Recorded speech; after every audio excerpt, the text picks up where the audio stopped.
What if it stopped raining completely for an entire year? Within weeks, the soil would crack. Fields once green would turn to dust.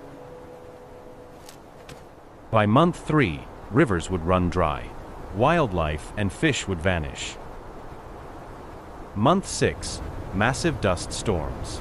Entire regions becoming unlivable.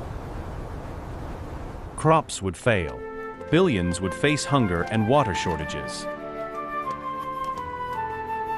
Then, on day 364, a single dark cloud appears on the horizon. And when the first drop finally falls, the whole world breathes again.